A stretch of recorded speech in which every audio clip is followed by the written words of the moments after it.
ஸ்ரீராமசிரம் தத்போத்திரம் தத்பாத கமலாசிரியம் ஸ்ரீசைலநாதனயம் ஸ்ரீராமசிரம் குறும்பஜே. சியப்பதியான ஸ்ரீமன் நாராயணனுடைய தனிப்பெரும் கருணையினால் பகவத் ராமானுஜர் வைபவத்தை 27வது நாளாக இன்று பார்க்க இருக்கின்றோம். தொடக்கமாக குருபரம்பரை தியானம் குமுதவள்ளி நாச்சியார் அவர்கள் சாதிப்பார். அஸ்மத் குருப்பியோ நமக, அஸ்மத் பரம குருப்பியோ நமக, அஸ்மத் சர்வ குருப்பியோ நமக, ஸ்ரீமதே ராமானுஜாய நமக, ஸ்ரீ பராங்குச தாசாய நமக, ஸ்ரீமத் யாமுனமுனையே நமக, ஸ்ரீராம மிஸ்ராய நமக, ஸ்ரீ புண்டரிகாசாய நமக, ஸ்ரீமன் நாதமுனையே நமக, ஸ்ரீமதே சடகோபாய நமக, ஸ்ரீமதே விஸ்வக்சேனாய நமக, ஸ்ரீயை நமக, ஸ்ரீதராய நமக.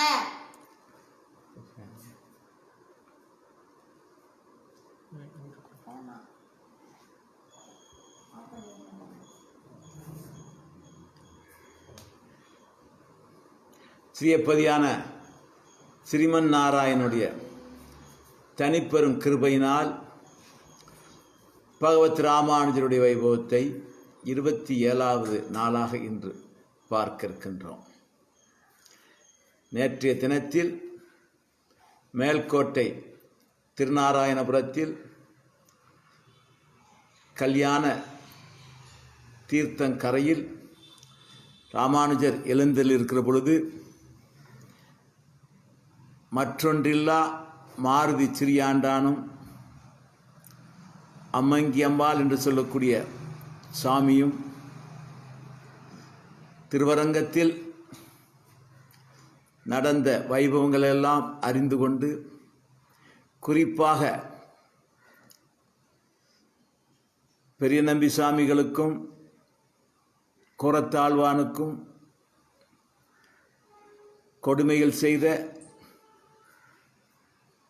சோழன் கண்டம் புழுத்து இறந்தான்,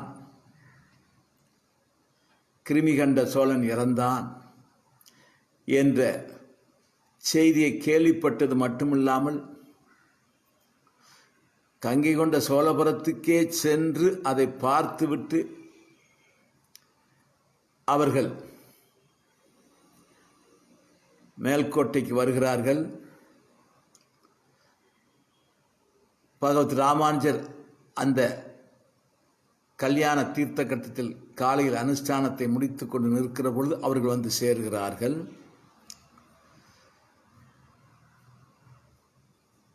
வந்து ராமானுஜருடைய திருவடிகளில் விழுந்து ஆனந்த கண்ணீரோடே அந்த செய்தியை சொன்னார்கள்.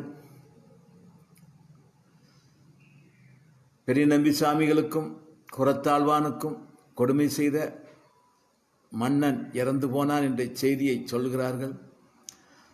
பகவத் ராமானுஜர் உவகையினால் மார்பும் தோளும் பூரித்து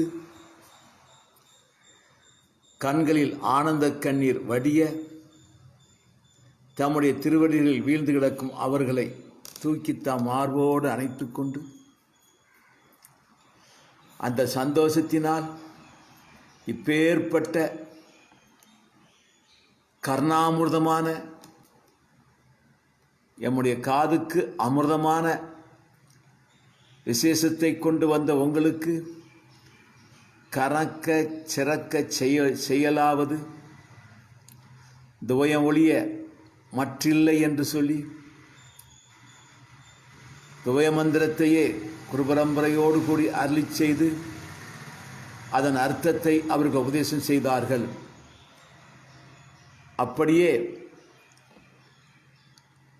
ஆச்சாரியசாமியுடைய பிரிவை தாங்க முடியாமல் செயலற்று சத்தியத்து படுத்த படுக்கையாக இருந்தவர்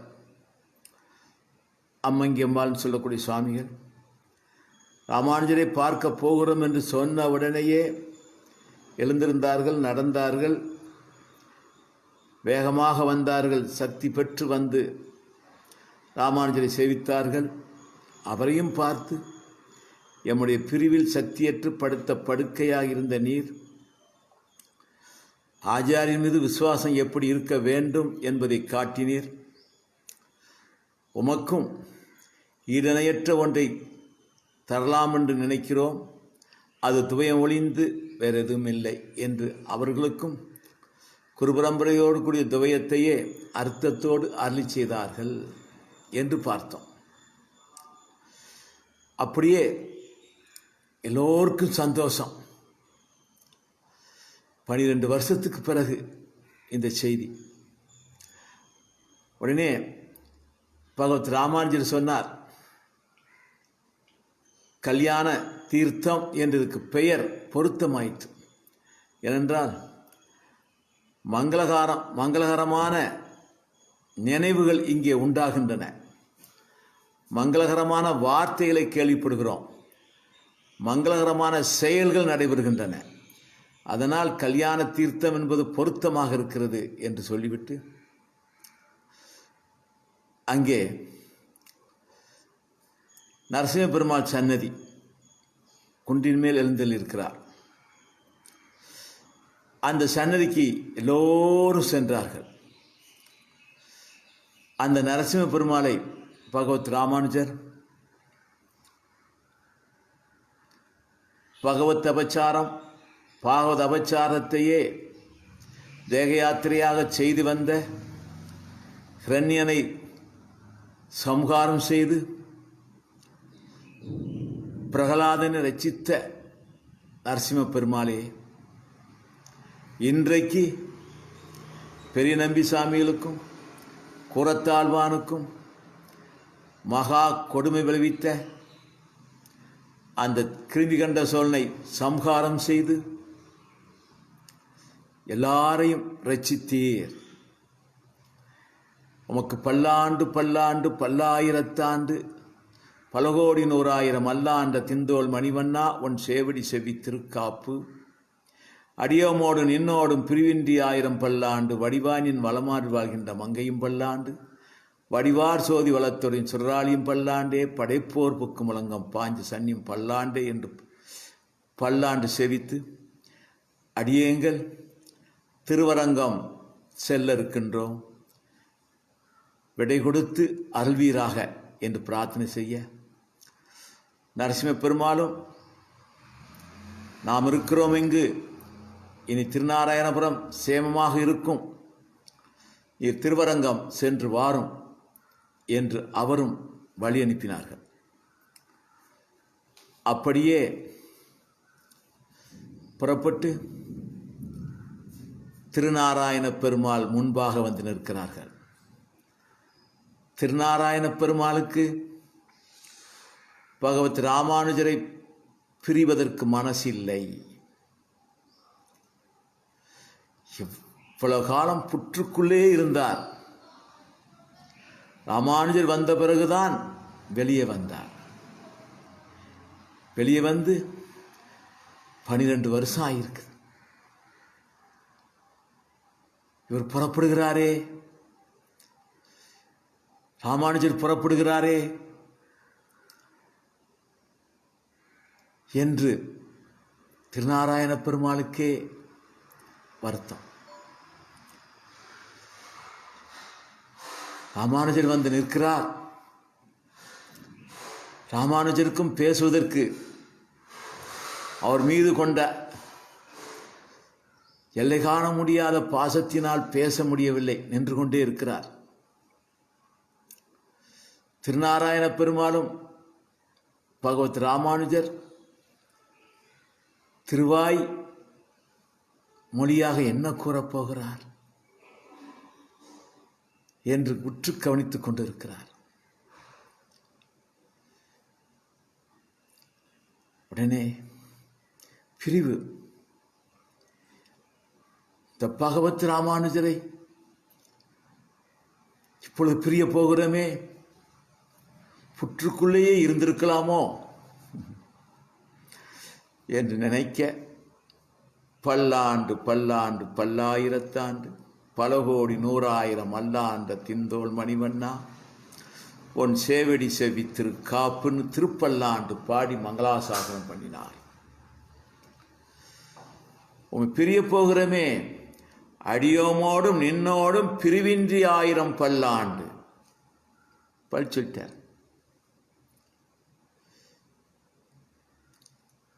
வடிவாய் நின் மல மார்பில் வாழ்கின்ற மங்கையும் பல்லாண்டு. தாயார் கருணையே வடிவமான தாயார் அருள் இருக்கிறார்கள். இந்த உலகத்தை ரட்சிப்பதற்காக வேண்டி நீர் பரமபத்தில் திருநாராயணாக எழுந்திருப்பது போல இங்கே எழுந்தல் இருக்கிறீர்கள். அடியார்களுக்கு வருகிற துன்பங்களை துயரங்களை தீர்க்குவதற்காக வேண்டி சக்கரத்தாழ்வாரோடு எழுந்திருக்கிறது. வடிவாய் நின் வளமாறு வாழ்கின்ற மங்கையும் பல்லாண்டு, வடிவார் சோதி வளத்துறை சொல்றாளியும் பல்லாண்டு. அடியார்களுக்கு அருள்பாலிப்பதற்கே பாஞ்ச சன்னியத்தை தரித்திருக்கிறீர். அப்பாஞ்ச சன்னியமும் பல்லாண்டு என்று அந்த பல்லாண்டு பாசுரத்திலேயே பதில் சொன்னார்கள் ராமானுஜர். சொல்லிவிட்டு, சுவாமி, அடியேன் திருவரங்கம் செல்ல இருக்கிறேன், விடை கொடுக்க வேண்டும் சுவாமி என்று பிரார்த்தித்தார்கள். திருநாராயண பெருமாள் ரொம்ப நேரமாக பதில் சொல்லவில்லை. திரும்பவும் ராமானுஜர் சொன்னார், தேவிரீர் தான் ராமானுஜரே, நீர் சரிதத்தோடு இருக்கும் வரை இந்த திருவரங்கத்திலே நித்தியமாக இருந்து கொண்டு எம்முடைய வீட்டின் காரியத்தையும் ஆராய்ந்து கொண்டு ஸ்ரீ வைஷ்ணவ சம்பிரதாயத்தை உலகம் முழுக்கும் பரப்ப வேண்டும் என்று கட்டளை பிறப்பித்தது தேவரீர்தானே. திருவரங்கத்திலிருந்துதானே உலகம் முழுக்கும் ஸ்ரீ வைஷ்ணவத்தை பரப்பும்படியாக தேவரீர் கட்டளையிட்டீர்கள் சுவாமி. அந்த காரியத்தை நான் பூர்த்தியாக்க வேண்டாமா சுவாமி என்று உருக்கத்தோடு ராமானுஜர் சொல்ல, திருநாராயண பெருமாளும் அப்படியே செய்யும், சம்மதம் இல்லை, அப்படியே செய்யும், வாக்கு கொடுக்க இதுவே போதும் என்று சொல்லி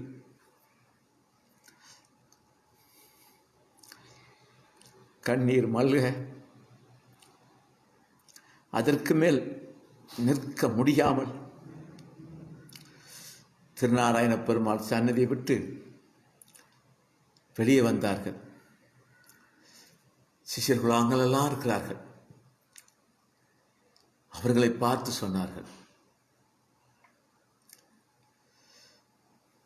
எம்பெருமானுடைய காரியத்தை குறைவில்லாமல் நடத்தி கொண்டு வாருங்கள். எந்த ஒரு குறையில்லாமல் நடத்தி கொண்டு வாருங்கள்னு சிஷியர்களை பார்த்து சொன்ன உடனே திருவரங்கத்திலிருந்து ராமானுஜரோடு வந்தவர்கள் 52 சிஷியர்கள், அவர்கள் புரிந்து கொண்டார்கள், நம்மை இங்கே வைத்துவிட்டு ராமானுஜர் திருவரங்கம் செல்லுகிறார்கள். திருநாராயண பெருமாள் காரியத்தை குறைவில்லாமல் நடத்தி கொண்டு வாருங்கள்னு சொன்னதும் எல்லோரும் வேற அறிபற்ற மரம் போல அடியோடு கீழே சாய்ந்து ராமானுஜ திருவடிகளை விழுந்து, உம்மை பிரிந்தால் நாங்கள் உயிரோடு வாழ மாட்டோம், உம்முடைய திருவுள்ளத்தில் எங்களை விட்டு செல்வதாக தீர்மானமாக முடிவெடுத்து விட்டீர் என்று அறிந்தாலே போதும், எங்கள் பிராணன் நிற்காது போய்விடும் சுவாமி என்று அவர்கள் சாசாங்கமாக கண்ணீரோடு விழுந்து சேவித்தார்கள். என்ன பதில் சொல்வது? தம்மோடே வந்து அத்தனையிலும் பங்கு பெற்றவர்கள். உடனே, எழுந்திருங்கள் சுவாமி, எழுந்திருங்கள், நீர் ஒரு திருவாக்கு, ஒரு நல்ல திருவாக்கு அருளி செய்யும் சாமி என்று வேண்டாம். எழுந்திருங்கள் என்று சொல்ல அவர்கள் எழுந்து கண்ணீரோடே பிரார்த்திக்கிறார்கள். அப்படியே பகவத் ராமானுஜர் சிந்தனை செய்கிறார்கள். சிந்தனை செய்து தம்மை அப்படியே படிமம் செய்தாற் போல தம்முடைய வடிவம் அப்படியே தத்ரூபமாக வந்தாற் போல ஒரு அர்ச்சாவதார விக்கிரக திருமேனியை அவதரிப்பித்து அந்த இடத்துல எல்லோரும் பார்க்கும்படியாக தம்மை போன்ற ஒரு திருமேனியை அவதரிப்பித்து தம்முடைய சங்கல்பத்தினாலேயே தம்முடைய விக்கிரக திருமேனியை தாம் விக்கிரக திருமேனியாக அவதரித்தார்.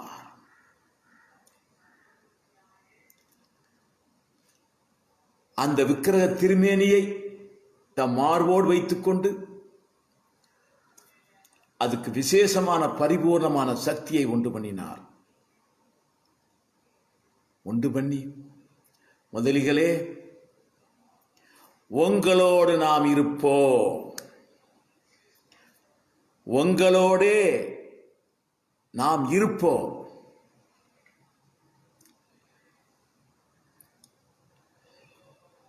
உங்களோடே நாம் இருப்போம் என்று சொல்லி அந்த திவ்யமங்கல விக்கிரக திருமேனியை அறிந்தார்கள். எல்லாரும் பார்த்துவிட்டு ஆச்சரியம் அதிசயம் பட்டு, நாம் இங்கேயே இருக்கிறோம். நடந்த சம்பவத்தை பார்த்து அப்படியே அவர்கள் ஏற்றுக்கொண்டார்கள். அதற்கு பிறகு செல்வப்பிள்ளை இவருக்கு பிள்ளைதான். அவர் புத்திர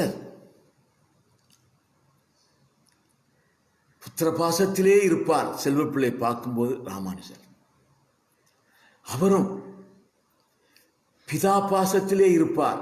செல்வப்பிள்ளை ராமானுஜரை பார்த்து எப்படி செல்வப்பிள்ளையை பிரிந்து ராமானுஜர் செல்ல போகிறார், செல்வப்பிள்ளை எப்படி ராமானுஜரை விட்டு பிரிந்திருக்க போகிறார் என்று எல்லாருடைய திருவுள்ளத்திலும் ஒரு புதிர் கேள்வி. எல்லாரையும் சமாதானப்படுத்திட்டார்.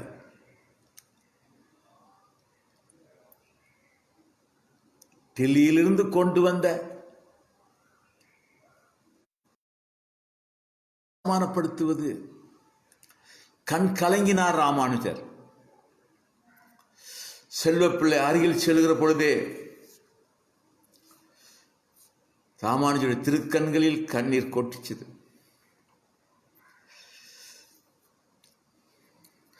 ஓடி போய் செல்வப்பிள்ளையுடைய திருவடிகளை கட்டி தழுவி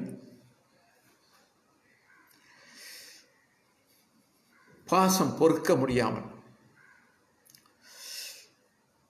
ஏங்கி ஏங்கி தவித்து கண்ணீர் வடித்தார். அழுவதும் தொழுவதும் விழுவதும் திருவடியை பிடித்துக் கொண்டு அழுதார்கள். அப்படி அழுது கொண்டிருக்கும் போதே திருவரங்க நம்பெருமாள் ஞாபகம் வந்து தொழுகிறார்கள். அடுத்த சனம் செல்வப்பிள்ளையை பிரிய போகிறோம் என்று விழுந்து விட்டார்கள். அழுவதும் தொழுவதும் விழுவதுமாக உள்ளம் உருகி கலங்கி கண்ணீரில் கரைந்து தவியாக தவிக்கிறார் ராமானுஜர். செல்வப்பிள்ளை எம்மை பிரிய போகிறீர், எம்மை விட்டு பிரிய போகிறீரோ இல்ல சுவாமி, இல்ல சுவாமி, இல்ல சுவாமி. உம்மோடே இருக்க போகிறேன், உம்மோடே இருக்க போகிறேன். உம்மை விட்டு ஒருபோதும் பிரிய மாட்டேன். இல்லை, இல்லை, நீர் பிரியத்தான் போகிறீர். இல்லை சுவாமி, உம்மோடு தான் இருப்பேன். நீர் பொய் சொல்கிறேன், இல்லவே இல்லை சுவாமி என்று சொல்லி அந்த விக்கிரக திருமேனி சாட்சாத் ராமானுஜர் அப்படியே அவதரிப்பித்த திருமேனி தாமே அப்படியே விக்கிரக திருமேனியாவும் மாறினார் ராமானுஜர். எப்படி உலாவும் பெருமாள், உறங்குகிற பெருமாள் என்று பெரிய பெருமாளையும் நம்பெருமாளையும் சொல்லுகிறோமோ, அப்படியே அர்ச்சாவதார திருமேனியாக ஒரு ராமானுஜர், அப்படியே அர்ச்சாவதார திருமேனியாகவே ஆவிர்வவித்து விட்டார்.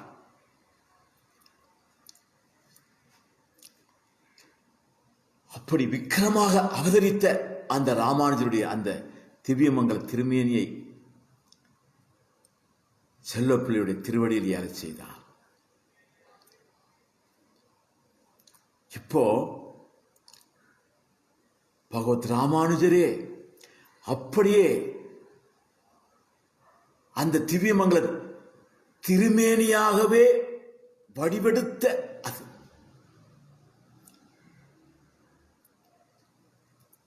சிலை செய்து பிரேசி செய்தல்ல, அப்படி அந்த திவ்யமங்கல திருமேனியை அங்கே எழுந்தருள பண்ணினார்.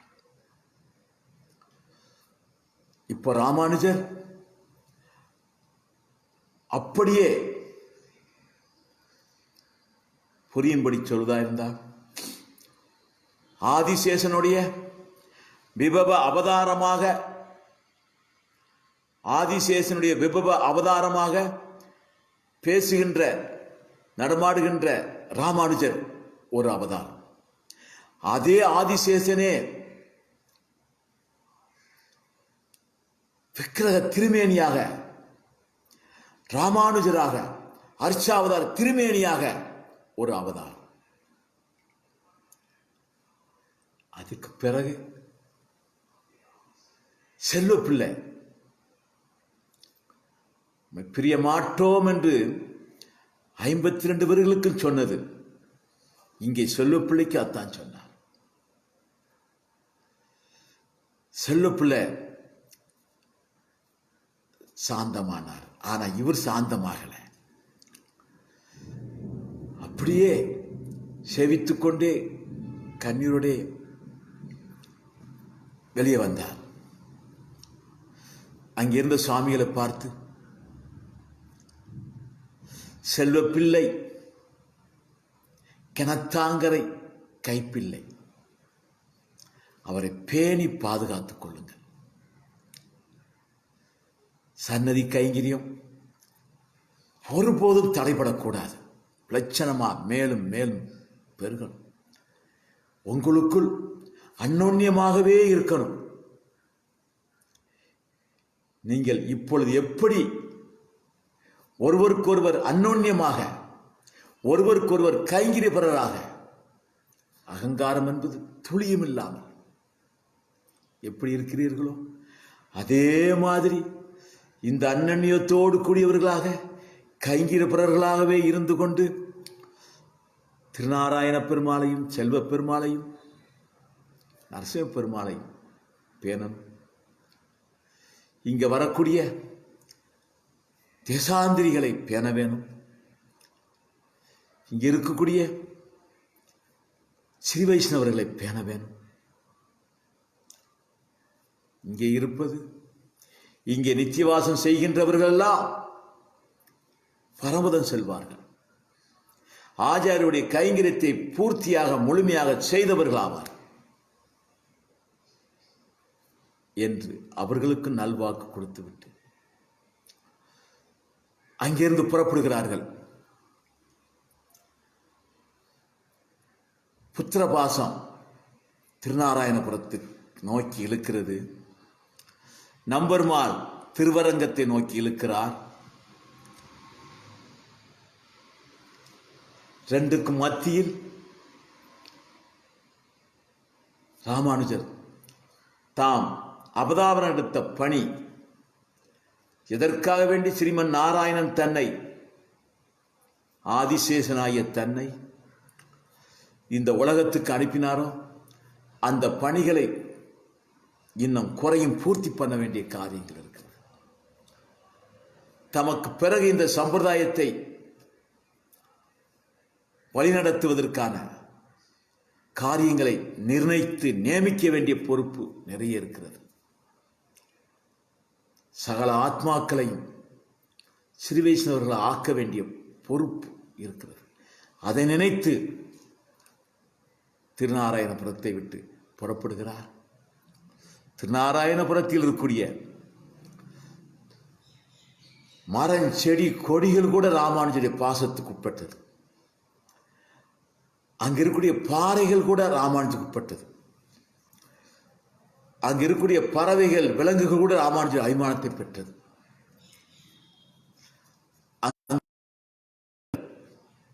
அங்கிருக்கூடிய வழித்தடங்கள் எல்லாமே ராமானுஜர் அபிமானத்தை பெற்றது. அவைகளெல்லாம் பார்த்து கொண்டு பார்த்து கொண்டு பார்த்து கொண்டே வருகிறார். ஏனென்றால் இனி திருநாராயணபுரத்துக்கு ராமானுஜர் வருவதில்லை, ஒரு தடவை தான் வந்தார். அப்படியே புறப்பட்டு கூடவே தொண்டனூர் நம்பி அவருடைய சிஷியர்களெல்லாம் திரள வருகிறார்கள். அப்படியே மன்னன் கூடவே வருகிறார். எல்லாரையும் தொண்டனூரிலே நிறுத்திவிட்டு, எப்போது வேண்டுமானாலும் திருவரங்கத்துக்கு வாருங்கள், அவசியம் வருகிற பொழுது உங்களை அழைத்துக் கொள்வேன். இங்கே இருக்கிற ஸ்ரீ வைஷ்ணவர்களை அரவணைத்துக் கொண்டு சம்பிரதாயத்தை வளர்த்து கொண்டு பேணிக்கொண்டு இருங்கள் என்று அவர்களையும் அங்கே நியமித்துவிட்டு அங்கிருந்து புறப்பட்டு திருவரங்கம் வந்தார்கள். திருவரங்கத்துக்கு ராமானுஜர் வந்து விட்டார்ன உடனேயே 14 வருடங்கள் கழித்து வருகிற ஸ்ரீராமரை எதிர்பார்க்கிற அயோத்தி போல திருவரங்கம் எதிர்பார்த்தது. திருவரங்கமே திரண்டு வடகாவேரிக்கு வந்துவிட்டது. வடகாவேரியில் தீர்த்தமாடி திருமணியால பண்ணிவிட்டு கரையில் நிற்கிறார்கள் அத்தனை சுவாமிகளும். அப்படியே ஸ்ரீராமரை கண்ட அயோத்தி வாசிகள் போல பாசத்தோடு, ஆனந்த கண்ணீரோடு, ஆசையோடு அழைத்து செல்கிறார்கள். அப்படி சிசிறு குலாங்கள் எல்லோரும் படைசூழ தாயாரை சேவித்து விட்டு பெரிய பெருமாள், நம்பெருமாள் சன்னதியில் சென்று சேவிக்கிறார்கள். உடனே நம்பெருமாள், நீண்ட காலம் பிரிந்து விட்டீரே, திருமே இழைத்து விட்டதே, நீண்ட கால பிரிவினால் உம்முடைய திருமேனி இழைத்து விட்டதே என்று நம்பெருமாள் கேட்டார். தேவரீர் இருக்க அடியங்களுக்கு குறையது, தேவரீர் இருக்க அடியங்களுக்கு குறையது என்று ராமானுஜர் சொன்னார். உடனே திருப்பல்லாண்டு அமலநாதிபுரான் சேவித்து விட்டு நிற்க விசேஷமான தீர்த்த பிரசாதங்களெல்லாம் பகவத் ராமானுஜருக்கும் அவரோடு வந்தவர்களுக்கெல்லாம் சாதித்து, மடமேற போய் வாரும், உம்முடைய மடத்திற்கு சென்று வாரும் என்று நம்பெருமாள் திருவாக்கு கொடுக்க, அப்படியே அங்கிருந்து புறப்பட்டு குரத்தாழ்வானுடைய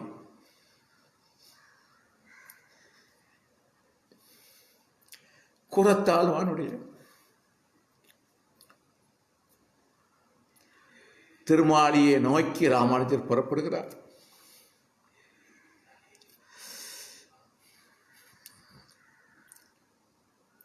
சந்நிதியை விட்டு வெளியே வந்தார்கள். பகவத் ராமானுஜருக்கு குரத்தாழ்வான் மீது கொண்ட பரிவு, பாசம் பொங்கி பீரிட்டது.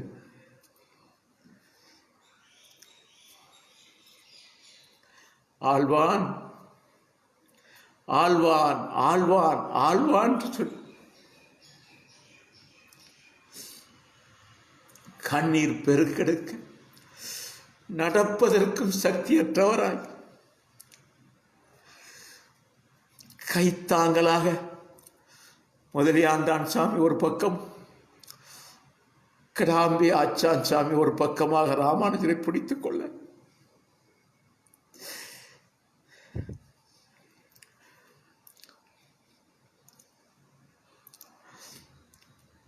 ஆழ்வான், நான் என்ன பாவம் செய்தேன்?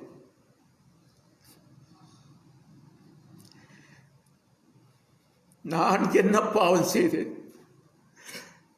உமக்கு இப்படியா?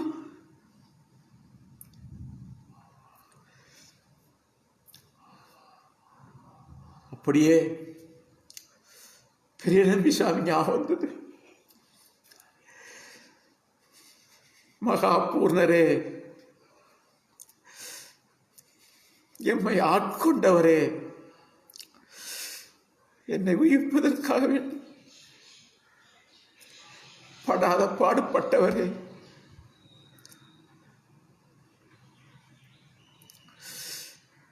நான் திருவரங்கம் வந்து விட்டேன். ஆனால் உம்மை சேவிக்க முடியவில்லையே.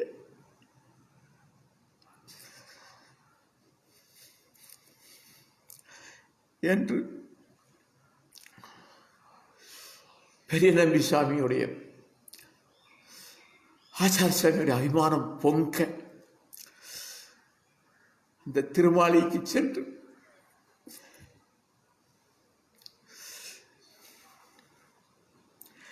வேறற்ற மரம் போல கீழே சாய்ந்து உருண்டு பிறந்து துடிக்கிறார். சிஷியர்களெல்லாம் கண்ணீர் வடிக்கிறார்கள். யார் யாருக்கு ஆறுதல் சொல்ல? அப்படியே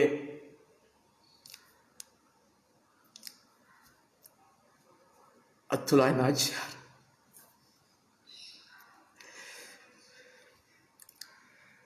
பெரிய நம்பி சாமியுடைய திருக்குமாரரை பார்த்ததும் தாங்க முடியாமல் சோகத்தில் தவித்தார்கள்.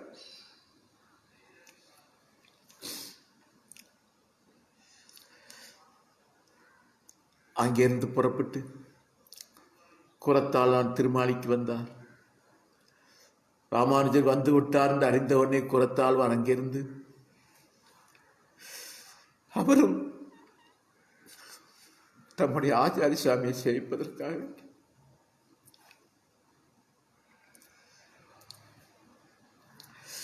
சிஷ்யர் என்றால் எப்படி இருக்க வேண்டும்? குரத்தாழ்வானை போன்று இருக்க வேண்டும். ஆச்சாரியர் என்றால் எப்படி இருக்க வேண்டும்? ராமானுஜரை போல இருக்க வேண்டும். ராமானுஜரை விட மிஞ்சிய ஆச்சாரியர்கள் கிடையாது. குரத்தாழ்வானை மிஞ்சிய சிஷியர்கள் கிடையாது. இப்ப 2 ஆத்மாக்களும் சந்திக்க இருக்கின்றன. இத்தனை வருடம் கழித்து அவரும் என் சுவாமி என் சுவாமி என்று அலறி துடித்துக் கொண்டு வர கைத்தாங்கலாக அவரையும் கொண்டு வருகிறார்கள், இவரையும் கைத்தாங்கலாக கொண்டு அருகில் வரவும் ராமானுஜருடைய திருவடிகளை பிடித்துக் கொண்டு என் சுவாமி என்று ஏங்கி தவிக்க இவரும் அப்படியே ஆழ்வான் ஆழ்வான் ஆழ்வான் என்று இவரும் ஏங்கி தவிக்க இதை பார்த்தவர்களெல்லாம் கண்ணீரில் துடிக்க தேற்றுவார் கிடையாது, சமாதானம் சொல்வார் கிடையாது. எல்லாரும் உடனே நீண்ட நேரம் ஒரே நிசப்தம், எந்த பேச்சும் இல்லை. அவர்கள் அறியாமல் கண்ணீர்கள் தான் பேசிக் கொண்டிருக்கின்றன. அப்படியே குரத்தாழ்வானை எடுத்து தம் மார்போடு அணைத்துக் கொண்டு விம்மலும் பெருமலுமாய் துக்கத்தை அடக்கிறார் ராமானுஜர். ஆனா முடியல, விம்மி விம்மி அழுகிறார். அதே மாதிரி நம்முடைய ஆச்சாரிய சுவாமி வருத்தப்படக்கூடாது, நம்முடைய ஆச்சாரிய சுவாமி வருத்தப்படக்கூடாது என்று அவரும் துக்கத்தை அடக்கிறார். அடக்க முடியாமல் விம்மி விம்மி வீறிட்டு பாய்ந்தார். குரத்தாழ்வான் சோகப்படக்கூடாது என்று இவர் அடக்கினார், இவர முடியவில்லை, அவர் அடக்கினார், முடியவில்லை. இப்படியே கட்டி தழுவிக்கொண்டு திருமாளிகைக்குள் சென்று விட்டார்கள். அப்படியே அணைத்துக் கொண்டு மொக்க இப்படி ஆய்விட்டதே என்று புலம்ப இவர்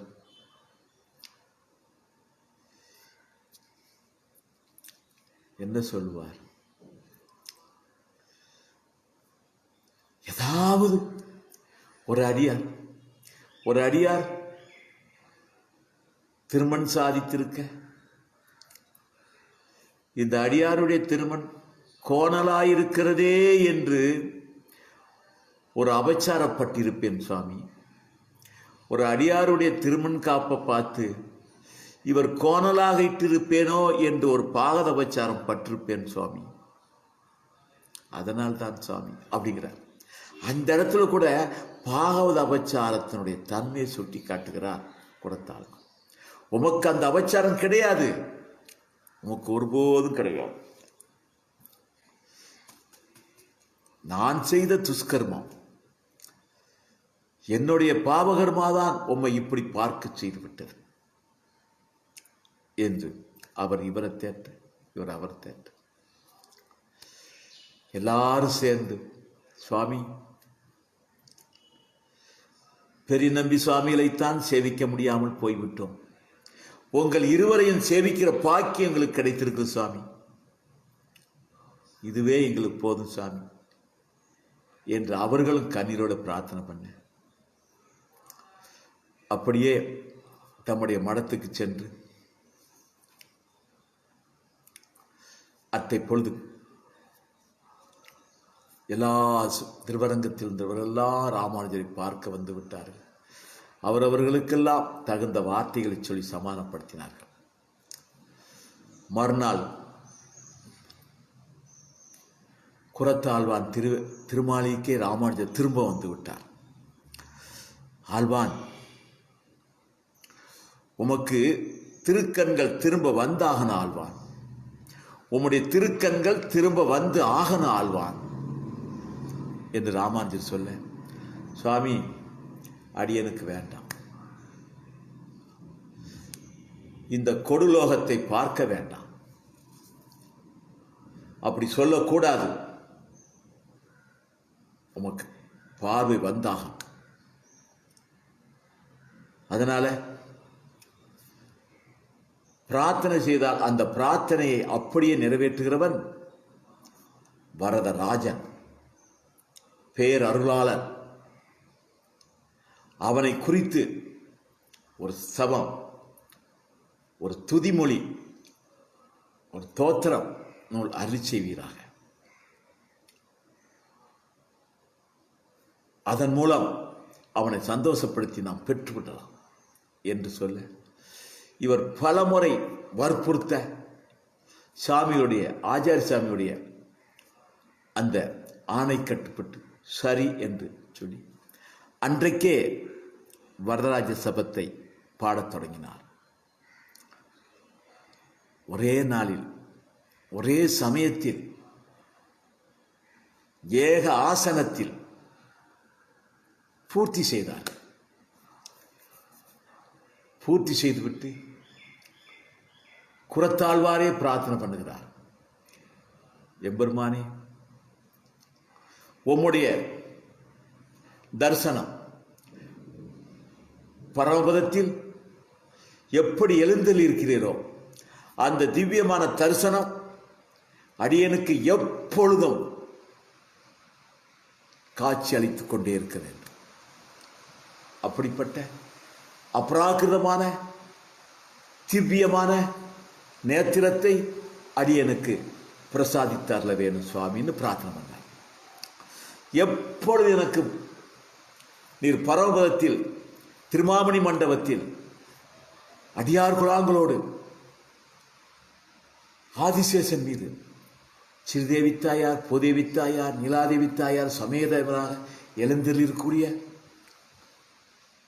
உம்முடைய திவ்ய மங்கல திருமேனியுடைய தரிசனம் அடியனுக்கு சதா, நித்திய சூரியர்களுக்குத்தான் சதா சதா பச்சையந்தி சூரியகா, நித்திய சூரியர்கள் எப்பொழுதும் உம்மையே பார்த்து கொண்டிருப்பது போல அடியேனும் உம்மையே பார்த்து கொண்டிருக்க வேண்டும் சுவாமி. இந்த சரீரத்திலேயே நித்திய சூரியுடைய தன்மையை பெறுகிறார் குறத்தால் என்று வேண்ட அன்று இரவு எம்பெருமான் தோன்றி அப்படியே உமக்கு தந்தோ, அப்படியே சதா பரமபதநாதன் தரிசனம் உமக்கு தடையில்லாமல் எப்பொழுதும் தரிசிக்கும்படியாக காட்சியளித்துக் கொண்டே இருப்போ என்று எம்பெருமான் அருளி செய்தார். பிடிந்தது, எழுந்திருந்தார். ஆனந்தம். ஏன்னா பரமபதநாத தரிசனம் எப்பொழுதும், வைகுண்ட தரிசனம் எப்பொழுதும் எப்படி இருக்கும்?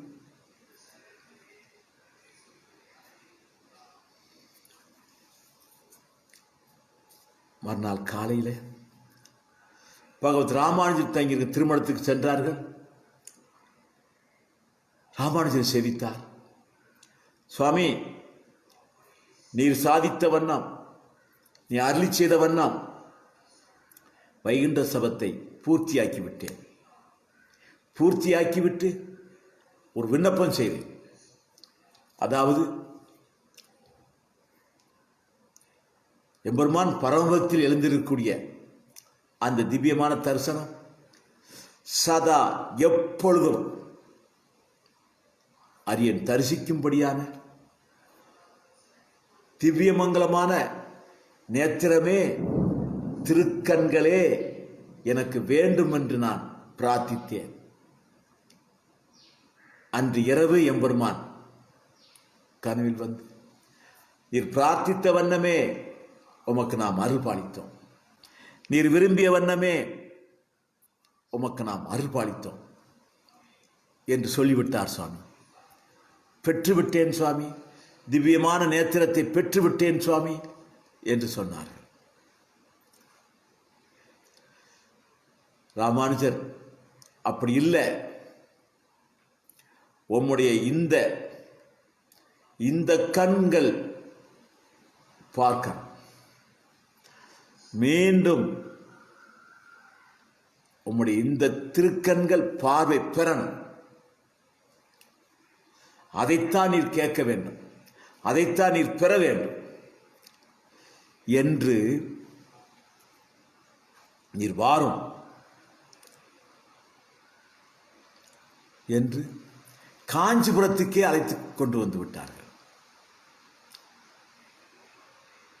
திருவரங்கத்திலிருந்து காஞ்சிபுரத்துக்கு குறத்தாழ்வான கூட்டு வந்தாச்சு. அங்க பேரருளாளன் சன்னதியில் நின்று பேரருளாளன் செவித்து விட்டு குறத்தாழ்வாரை நோக்கி, குறத்தாழ்வாரே, இப்பொழுது நீர் அந்த வரதராஜ சபத்தை, அந்த தோத்திரத்தை அருளி செய்வீராக, அந்த தோத்திரத்தை செய்வீராக. எம்பெருமான் நீ கேட்டதை தருவான் என்று சொன்னார்கள். அப்படியே குறத்தாழ்வானும் சேவிக்க ஆரம்பித்தார்கள். அப்படி வரராஜ சவத்தை சேவித்துக் கொண்டிருக்கிற பொழுது அங்கே இருந்த சில சாமிகள் ஒரு காரிய நிமித்தமாக பகவத் ராமானுஜரை அழைத்தார்கள். ராமானுஜரும் இவர் சேவித்து முடிப்பதற்குள் வந்து விடுவோம் என்று நினைத்து அந்த இடத்துக்கு போனார்கள். ஆனால் இவர் வருவதற்குள் இங்கே வரராஜ சவம் பூர்த்தி ஆகிறது. பூர்த்தி ஆயிற்று. பூர்த்தியான உடனே பேரருளாளன், குரத்தாழ்வாரே, உமக்கு என்ன வர வேண்டும் என்று கேட்டார். இங்க சேவித்தது நின்று விட்டது, அந்த சப்தம் நின்றுட்டுது. உடனே இப்போ பேரலால் வரம் கொடுக்க தொடங்கி விடுவார் என்று அந்த இடத்திலிருந்து ராமானுஜர் வேகமா வாரார். பேரருளாளன் வரம் கொடுக்கும்போது நாம் நிற்கணும், இவர் வரம் கேட்கும்போது நாம் நிற்கணும் என்று வேகமா வந்து கொண்டிருக்கிறார். அதற்கு உள்ளாக பேரருளாளன், குரத்தாழ்வாரே, உமக்கு என்ன வேண்டும் என்று கேட்டார். குரத்தாழ்வார் பகவத் ராமானுஜர் நியமித்த எதற்காக வேண்டி, எந்த பிரார்த்தனைக்காக வேண்டி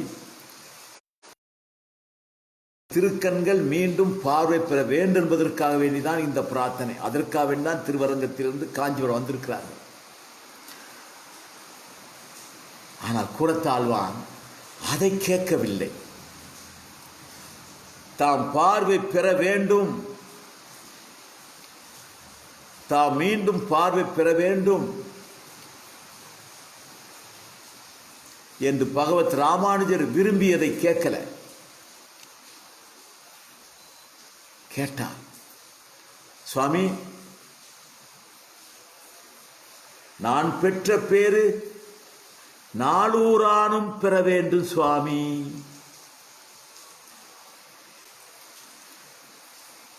அடியேன் பெற்ற பேரு நாளூரானும் பெற வேணும்னார். இவ்வளவு பெரிய நம்பி சுவாமி பரமதம் செல்வதற்கும் தம்முடைய திருக்கண்கள் போவதற்கும் காரணமாக இருந்தவர், தெரிந்தோ தெரியாமலோ காரணமாக இருந்தவர் நாளூரா. நிச்சயமா அவருக்கு நரகம்தான் சித்திக்கும். அந்த நாளூரா அயலானவர் இல்லை, குரத்தாளுடைய சிஷ்யர். தம்முடைய சிஷ்யர் நரகம் போகக்கூடாது. தமக்கு கண் பார்வை கிடைக்காவிட்டாலும் பரவாயில்லை, தம்முடைய சிஷ்யர் பரமதம் செல்லணும். அது எப்படிப்பட்ட பரமதம் செல்லணும்?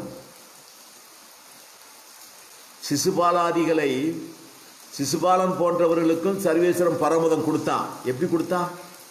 இங்க இருந்து தூர பரமதத்தில் வீசினாராம். பரமதத்தில் போய் கெடன்னு சொல்லி. அப்படிப்பட்ட பரமதமா? இல்லை. விரும்பி கொடுக்கணும், விருப்பத்தோட கொடுக்கணும். அடியேன் பெற்ற பேரு நான் பெற்ற பேரு போல நாளூரானும் பெற வேண்டும் விண்ணப்பம் பண்ணார். எப்பேற்பட்ட கருணை!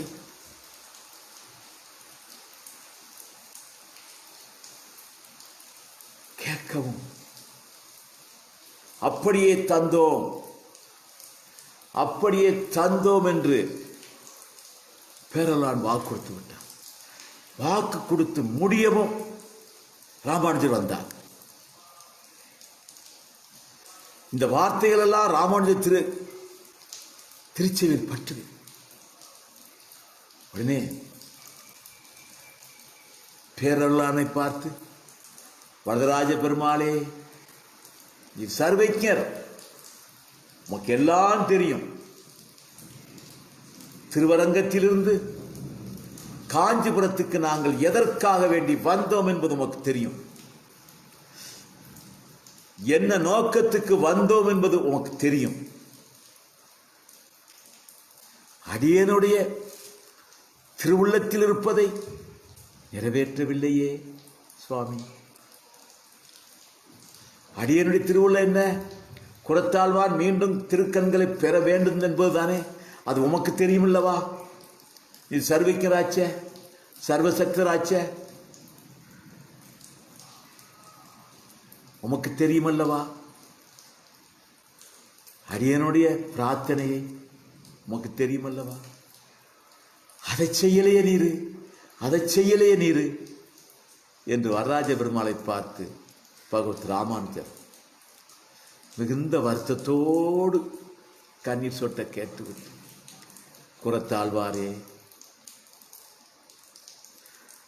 அடியனுடைய வார்த்தை உம்முடைய திருவுள்ளத்துக்கு உகப்பாகப்படவில்லையோ,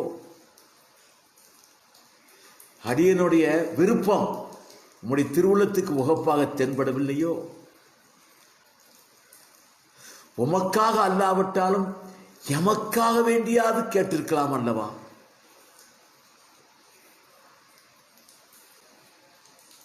சுதந்திரவானாய் அப்படின்னு அர்த்தம், உண்மை இஷ்டப்படின்னு அர்த்தம். சுதந்திரவானாய் அடியேனை இத்தினி அளவும் மனதிலே கொள்ளாமல் வரத்தை கேட்டு விட்டேனே.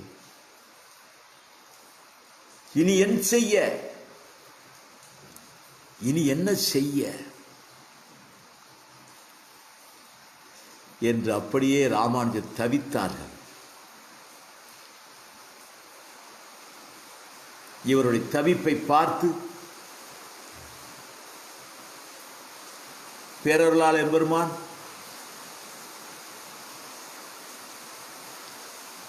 ராமானுஜரே, எம்மிடம் யார் எதை கேட்டாலும் கொடுப்போம். குரத்தாழ்வான் வரராஜ சபத்தை சேவித்து நிறுத்தியதும் உமக்கு என்ன வர வேண்டும் என்று கேட்டோம். அவர் கேட்ட வரம் அடியேன் பெற்ற பேரு நாளூரானும் பெற வேண்டும் என்று தான் கேட்டார். அவர் கேட்டதை அப்படியே அருளினோம். கேட்டதை கேட்ட வண்ணம் கொடுக்கிறவர் தான். அர்த்தித்ததை அர்த்தித்த வண்ணம் கொடுக்கிறவர் தான். பிரார்த்தித்ததை பிரார்த்தித்த வண்ணம் கொடுப்பதுதான் எம்முடைய சுவாமி. ஆனாலும் எம்மை காணும் போதும் உம்மை காணும் போதும் அந்த சூலக்கண்ணாலேயே பார்க்க கடவுள். எம்மையும் உம்மையும் தம்முடைய அந்த சூலக்கண்ணாலே பார்க்க கடவுள். நீரும் உம்மை பார்க்கும் போதும் எம்மை பார்க்கும் போதும் எந்த கண் பிடுங்கப்பட்டதா சொல்லப்பட்டதோ அந்த கண் பார்வை அவருக்கு வந்துவிடும். பிடுங்கப்பட்ட அந்த கண் பார்வையாலேயே உம்மையும் பார்ப்பார் எம்மையும் பார்ப்பார் என்று அருள்பாலித்தார்கள். உடனே ராமானுஜரும் இந்த அளவிலாவது நிறைவேறிற்றே என்று ஆறுலடைந்து அந்த பெருமாளை மங்களாசாசனம் செய்துவிட்டு குரத்தாழ்வானையும் அழைத்துக் கொண்டு மற்ற சிஷ்யர்களையும் அழைத்துக் கொண்டு திருவரங்க பெருநகருக்கு வந்தார்கள். வந்திருந்து இனி சம்பிரதாயத்துக்கு செய்ய வேண்டிய காரியங்களை அத்தனையும் பூர்ணமாக பூர்த்தியாக நிறைவேற்ற தலைப்பட்டார்கள்.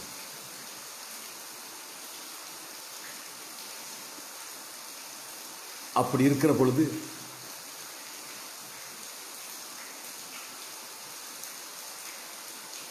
தில்லை சித்திரக்கூடம் அழிந்து விட்டது. அந்த மன்னன் அழித்து விட்டான். தில்லை கோவிந்தரை அப்படியே கடலில் கொண்டு போட்டு விட்டான். அர்ச்சகர் சுவாமி அந்த மூலவராகிய கோவிந்த பெருமாளை ஆவாகனம் பண்ணிக்கொண்டு வீதியார வருவான் என்று சொல்லக்கூடிய உற்சவமூர்த்தியை, தேவாதி தேவன் என்று சொல்ல உற்சவமூர்த்தியை திருப்பதிக்கு கொண்டு சென்று விட்டார்கள். அந்த திருப்பதியில் மறைவாக யாருக்கும் தெரியாமல் ரகசியமான ஒரு இடத்தில் வைத்துக்கொண்டு திருவாராதனம் பண்ணிக்கொண்டு இனி என் செய்ய வேண்டும் என்று தவித்துக் கொண்டு பகவத் ராமானுஜர் வந்தால்தான் பூர்த்தியாகும் என்று நினைத்துக்கொண்டு தமக்கு உட்பட்ட ஒருவரை நீர் சென்று திருவரங்கம் சென்று தில்லை சித்திரக்கூடம்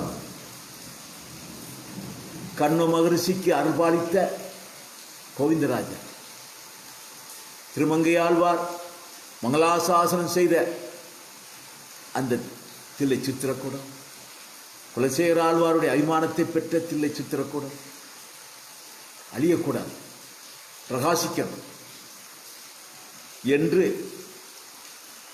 அந்த ராமானுஜரிடம் விண்ணப்பம் செய்வீராக என்று ஒருவரை அனுப்பிவிட்டார். அவர் வந்து சொன்னார், சுவாமி, அந்த ராஜா தில்லை சித்திரக்கூடத்தை அழித்து விட்டார், கோவிந்தராஜரை கடலிலே போட்டுவிட்டார்.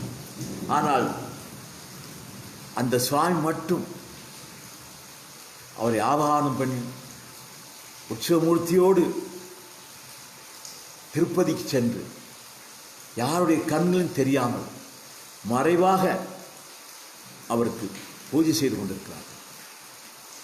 மீண்டும் சன்னதி ஏற்பட வேண்டும், மங்களாசாசனம் வீண் போகக்கூடாது என்று உம்மிடம் தெரிவிக்க சொன்னார்கள் என்று சொல்ல ராமானுஜருக்கு அடுத்தால வேதனை. விதேசம் இல்லையா? உடனே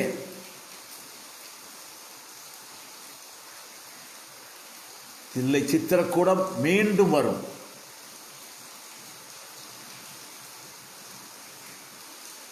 திருப்பதியில் அவருக்கு ஒரு சன்னதியை உண்டு பண்ணுவோம் என்று நினைத்து உடனே திருப்பதி நோக்கி பயணமானார்கள். திருப்பதி நோக்கி பயணமானார்கள். அங்கே இருந்த ராஜா ராமானுஜன் சிஷ்யர் கட்டியத்தேவன் என்ற யாதவராயன் தம்முடைய ஆச்சாரிய சுவாமி வந்திருக்காருன்னு உடனே அந்த மன்னன் வந்துட்டான்.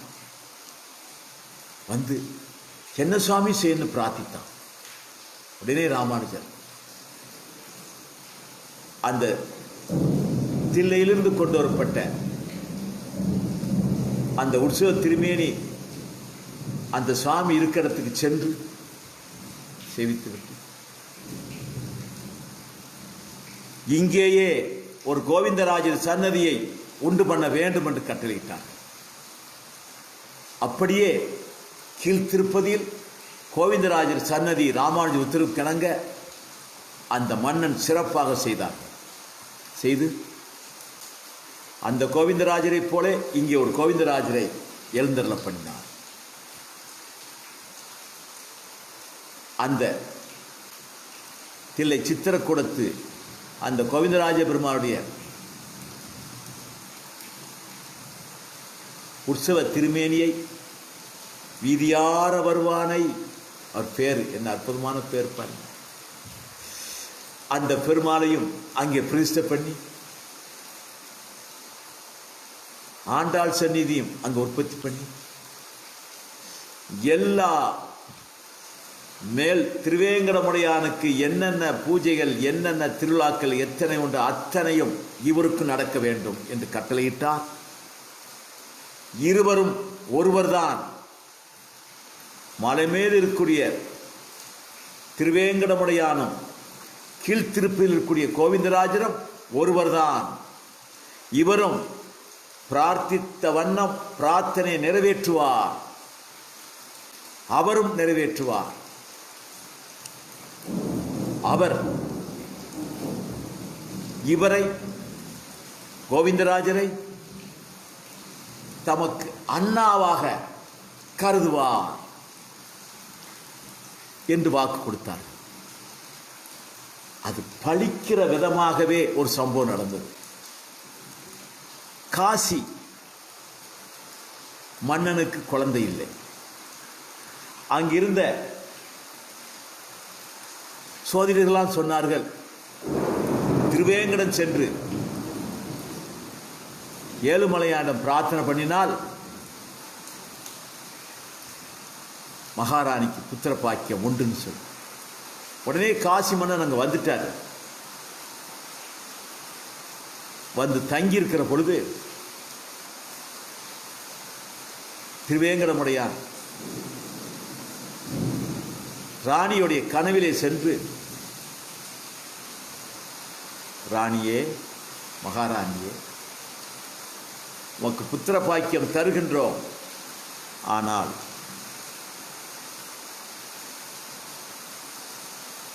உம்முடைய மூக்குத்தியில் ஒரு மணி இருக்கிறதே,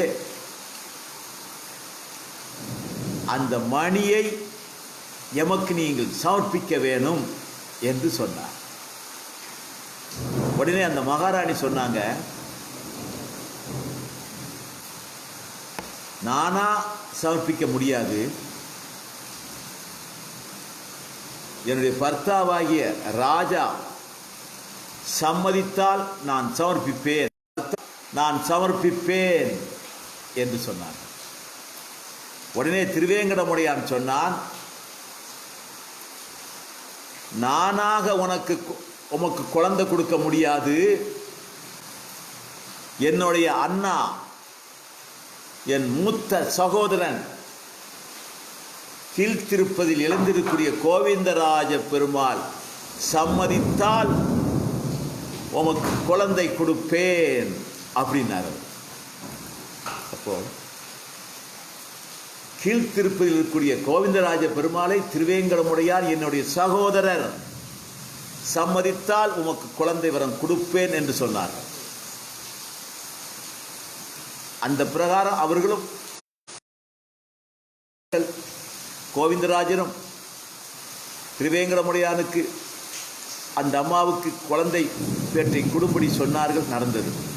இந்த செய்தியும் ராமானுஜர் கேள்விப்பட்டு சந்தோஷப்பட்டு இருவரையும் ஒருவராக பேணி பூஜை புனஸ்காரங்கள் நடக்கட்டும் என்று அந்த ராஜாவாகிய கட்டிய தேவன் சொல்லக்கூடிய யாதவராயனுக்கு கட்டளையிட்டு விட்டு உடனடியாக திருவரங்கத்தை நோக்கி பயணமானார்கள்.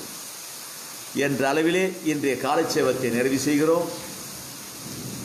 பரிசுத்தமான உங்களை பரிசுத்தப்படுத்துகிற காலட்சேபம் இன்று நீங்கள் பெற்ற பெரும் பேற்றினை உங்களுடைய அய்மானத்தை பெற்றவர்களும் சொந்தங்களும் பெற வையுங்கள். அவர்களுக்கு இதைவிட ஒரு நன்மையான காரியத்தை நீங்கள் செய்ய முடியாது. அடியவருடைய காலட்சேபங்கள் எல்லாம் ஸ்ரீ பரகாலன் ராமானுஜதாஸ் என்று சொல்லக்கூடிய யூடியூப் பதிவாயிருக்கிறது. அங்கே சென்று மணவாள மாமலை பற்றி சாதித்த 27 பிரவசனங்களும் இன்றையோட ராமானுஜருக்கு 27 பிரவசனம் ஆயிட்டது. இன்னும் தொடர்ந்து வரும். இவைகளையும் நீங்கள் பார்க்கலாம். இந்த காலட்சேபத்தை எல்லாம் ஒரு தடவை பார்த்தால் போதா, திரும்ப திரும்ப கேட்டால்தான் திட விசுவாசம் ஏற்படும். பகவானுடைய பரம உகப்புக்கு நீங்கள் ஆளாவீர்கள். நீங்கள் யூடியூபில் சென்று பார்த்த பிறகு நீங்கள் பார்த்ததை அடியங்கள் அறிந்து கொள்வதற்காக வேண்டி சப்ஸ்கிரைப் பண்ணுங்கள். நீங்கள் சப்ஸ்கிரைப் பண்ணினால் யார் யாரெல்லாம் பார்த்திருந்து அறிந்து கொள்வோம் என்று சொல்லிக்கொண்டு ஸ்ரீராமகிருஷ்ணன் தத்வோத்திரன் தத்வாத கமலாசிரியம் ஸ்ரீசேல்நாதனையும் ஸ்ரீராமகிருஷ்ணன் குரு பஜ்ஜின்னு சொல்லி நிறைவு செய்கிறோம் சாமி. நாளைக்கு 4:30 மணிக்கு மீண்டும் ஒருவரை ஒருவர் சேவிப்போமாக.